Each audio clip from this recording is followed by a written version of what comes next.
నమస్కారం. ఆలోచన అమృతానికి స్వాగతం, సుస్వాగతం. తేజస్వి యాదవ్ వ్యాఖ్యలు దుమారం రేపుతున్నాయి.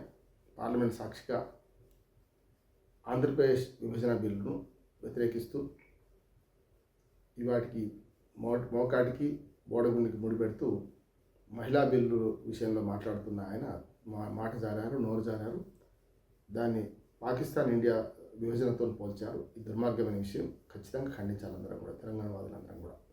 రెండోది ఏంటంటే, బీజేపీ మొదటి నుంచి కూడా ఇదే దుందుకు చేస్తున్నది తెలంగాణ పట్ల. ఆనాటి నుంచి ఈనాడు దాకా మొదలు బీజేపీ ప్రభుత్వం వచ్చిన 3 రోజుల లోపటినే ప్రధానమంత్రిగా మోడీ ప్రమాణ స్వీకారం చేసిన మొదటి రోజే వాటి బిల్లు ప్రవేశపెట్టి 7 మండలాలను తెలంగాణ నుంచి విడదీసి అది పోలవరం కట్టడానికి అనుకూలంగా ఉంటాయని చెప్పి వెంటనే వాటిని తెలంగాణ నుంచి విడదీసి ఆంధ్రప్రదేశ్లో కలపడం.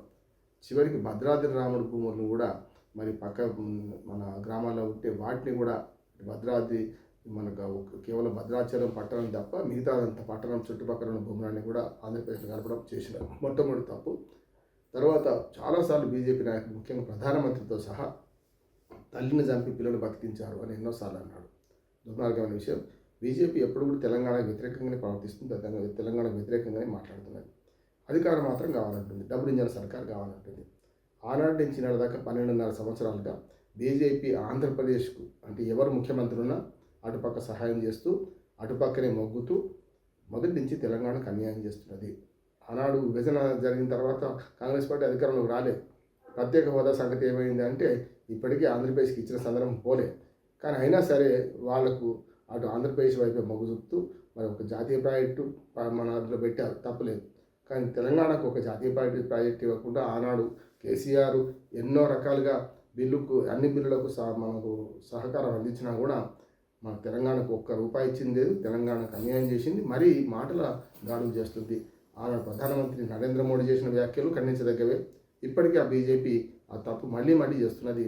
ఇవాళ బీజేపీ చెందిన తేజస్వి సూర్య కర్ణాటక ఎంపీ, ఆయన రేవంత్ రెడ్డి గారి మీద మాట్లాడుతూ అదంతా పక్కన పెట్టి తెలంగాణను ఆంధ్రప్రదేశ్ను విభజించినట్టు పాకిస్తాన్ ఇండియా విభజనతో పోల్చడం మాత్రం ఇంకా ఖండించదగ్గది. ఈ రెండింటికి బీజేపీ ఎంపీలు, ఆయన ఎంపీ క్షమాపణ చెప్పాలి. దాంతోపాటు కాంగ్రెస్ బీజేపీ ఎంపీలు రేపు పార్లమెంట్లో నిరసన వ్యక్తం చేయాలి. లేకపోతే వీళ్ళు పార్లమెంట్ ఎంపీలలో మరి ఐక్యత లేనట్టు లెక్క, తెలంగాణ పట్ల చిత్తశుద్ధి లేనట్టు లెక్క. ఇక్కడ అధికారంలో ఇక్కడ లేకుండా ఒక ఎంపీ లేని బీఆర్ఎస్ ఇవాళ నిరసన వ్యక్తం చేస్తుంది. అక్కడ ఎంపీలేమో, కాంగ్రెస్ ఎంపీలేమో పార్లమెంట్లో మాట్లాడలేదు. కానీ ఇటుపక్క పొన్నం ప్రభాకర్ లాంటి వాళ్ళు ఇక్కడ మాట్లాడుతున్నారు. కనుక ప్రధాన మోడీ వ్యాఖ్యల నుంచి మొదలుకొని ఇప్పటిదాకా బీజేపీ తెలంగాణ పట్ల, తెలంగాణ ప్రజల పట్ల వివక్ష చూపిస్తుంది, దుర్మార్గంగా వ్యతిరేక దాడి చేస్తున్నది. అది ప్రధానమంత్రి తప్పే, ఇవాళ తేజస్వి సూర్య కూడా తప్పే. దీన్ని పార్లమెంట్ సాక్షిగా రికార్డును తొలగించాలి. ఖచ్చితంగా దీన్ని లేవనెత్తాలి. పార్లమెంట్లో రికార్డును తొలగించడం కాకుండా ఆయన స్వయంగా వ్యక్తిగతంగా తేజస్వి సూర్య క్షమాపణ చెప్పాలి. లేకపోతే ఖచ్చితంగా ఈ ఉద్యమం అసలు మహిళా బిల్లు పోతుంది, కొసరు ముందుకు వస్తుంది. తెలంగాణ పట్ల దుర్మార్గంగా మాట్లాడిన బీజేపీ ఎంపీ కావచ్చు, అంతకుముందు ప్రధానమంత్రి కావచ్చు, దీనికి తగిన విధంగా శిక్ష అనుభవిస్తారని నేను అనుకుంటున్నాను. ఎందుకంటే రేపు పొద్దున తెలంగాణ ప్రజలు మర్చిపోరు.